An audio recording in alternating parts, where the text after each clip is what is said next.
EVM वरून चर्चांना उधाण आले। अशातच आता एक अशी आकडेवारी आम्ही तुम्हाला दाखवणार आहोत ज्यातून झालेले मतदान आणि मोजण्यात आलेले मतदान यात तफावत दिसून आलेली आहे।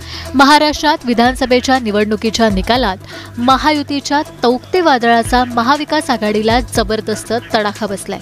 पण आता हे वादळ येण्यामागची कारणं शोधली जात आहेत। त्यातच EVM वरून कुजबूज ऐकायला मिळते। खुद्द संजय राऊतांनी निकालाचे पहिले कल ऐकूनच व्यक्त केलेला संतापही खूप काही बोलून गेला होता। जिस राज्य में सबसे बड़ी बेईमानी हो गई है, इस राज्य की जनता बेईमान नहीं है। ये नतीजे ऐसे दिए आपने कि आपने राज्य को जनता को बेईमान ठहराया है। इस राज्य की जनता बेईमान नहीं है। महाराष्ट्रातील तब्बल 95 मतदारसंघातील आकडेवारी संशयास्पद असल्याचं बोललं जातंय। झालेलं मतदान विरुद्ध मतमोजणी यात 95 जागी तफावत असल्याची आकडे तर 19 मतदारसंघातील EVM मध्ये जास्त मतं आढळून आली असंही या बातमीत म्हटलंय। ही सविस्तर आकडेवारी नेमकी काय आहे, नेमकं असं हे कोणकोणत्या मतदारसंघात झालेलं आहे तेच आता या व्हिडिओच्या माध्यमातून जाणून घेणार आहोत। त्यामुळे हा व्हिडिओ शेवटपर्यंत पहा आणि टाइम्स नाउ मराठीला फॉलो आणि सबस्क्राइब करायला विसरू नका। पैसा तो ऐसा है कि हर चुनाव क्षेत्र में नोटों की मशीन लगाई की यापूर्वी कधी झालं नव्हतं असं पैशाच्या संदर्भात या राज्यामध्ये झालं। विधानसभा निवडणुकीत महाविकास आघाडी ही महायुतीच्या सुनामीमध्ये बुडाली असं निकालातून दिसलं। खुद्द महायुतीच्या नेत्यांनाही एवढा जबरदस्त निकाल लागेल याची कल्पना नव्हती। तसं तर खुद्द अजित पवारांनीही बोलून दाखवलंय। EVM चा निर्णय मान्य आहे, मान्य आहे, मान्य आहे। EVM मान्य आहे असं त्रिवार म्हणणाऱ्या अजित पवारांनी निकालाचा आनंद व्यक्त केला। पण आता निवडणुकीत प्रत्यक्ष झालेले मतदान आणि मतमोजणीच्या दिवशी EVM मधून समोर आलेले आकडे यात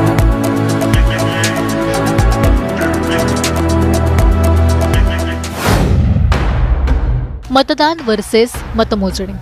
तब्बल 95 मतदारसंघात झालेलं मतदान आणि मतमोजणी यात तफावत आढळून आली आहे। तर 19 मतदारसंघांमध्ये EVM मध्ये जास्त मतं आढळून आली। दुसरीकडे 76 मतदारसंघात EVM मध्ये कमी मतं आढळली। शिवाय बूथ पातळीवरील फॉर्म 20च्या तपासातून तफावत असलेल्या मतदारसंघांची संख्या आणखी वाढू शकते असं बोललं जातंय।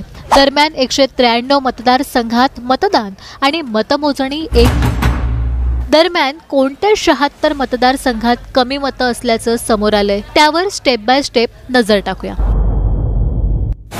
कोणत्या मतदारसंघात कमी मतं?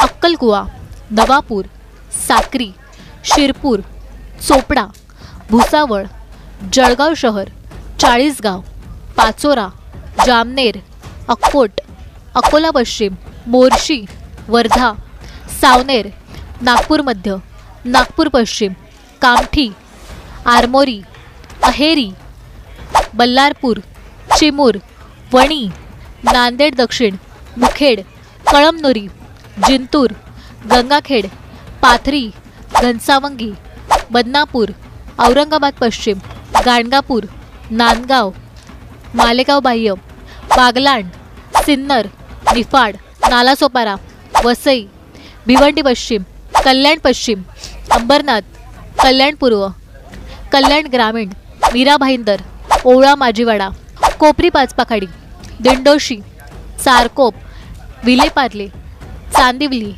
सायन कोळीवाडा, मुंबादेवी, पनवेल, कर्जत, अलिबाग, आंबेगाव, शिरूर, इंदापूर, बारामती, मावळ, कोथरूड, खडकवासला, पुणे कॅन्टोन्मेंट, कोपरगाव, शेवगाव, लातूर ग्रामीण, लातूर शहर, अहमदपूर, औसा, तुळजापूर, माढा, सोलापूर शहर मध्य, कोल्हापूर उत्तर, खानापूर। एकीकडे 76 मतदारसंघात कमी मतं आढळली असं सांगितलं जातंय तर 19 मतदारसंघात EVM मध्ये जास्त मतं आढळली। आता ते 19 मतदारसंघ कोणते तेही पाहूयात। कुठे आढळली जास्त मतं? आमगाव, उमरखेड, लोहा, देगलूर, हिंगोली, औरंगाबाद पूर्ण, वैजापूर, मालेगाव मध्य, कळवण, चांदवड, दिंडोरी, बोईसर, भोसरी, परळी, करमाळा, सोलापूर दक्षिण, कागल, कोल्हापूर दक्षिण, हातकणंगले. मी जिथे राहतो मतदारसंघातील सर्व मतदार बंधूंना मी सांगू इच्छितो की तुळजापूर मतदारसंघातील सर्व माझ्या मतदार बंधूंना आणि भगिनींनी अगदी प्रामाणिकपणे मतदान केलेलं आहे. या तुळजापूर मतदारसंघामध्ये सर्वात जास्त मतदान हे मला केलेलं आहे. परंतु आज बघितलं तर मशीनवर बघितल्यावर हे मतदान मला लांब मागे नेऊन टाकलंय मतदान मशीननं मला. त्याचं कारण हे आहे हे ईव्हीएम मशीन. या ईव्हीएम मशीनद्वारा या सरकारने या लोकशाहीचा खून केलेला आहे. लोकशाही अस्तित्वात राहिलेली नाही. यापुढे लोकशाही संपून या महाराष्ट्रामध्ये या देशामध्ये हुकुमशाही चालू होईल, हिटलरशाही चालू होईल. मला माझ्या कुठल्याही मतदार बंधूंना भगिनीला दोषी ठरवायचं नाही की त्यांनी मला मतदान केलंय. मला भरपूर मतदान केलेलं आहे. आता बरेच लोक म्हणतात, विरोधक म्हणतात आम्ही दाखवून दिलंय की. अरे काय दाखवून दिलं तुम्ही काय दाखवून दिली? मशीन घोटाळा करता, हांडग्याचं राजकारण बंद करा, मला या मैदानात मला काय आपण सर्व लोकांनी विचार करावा.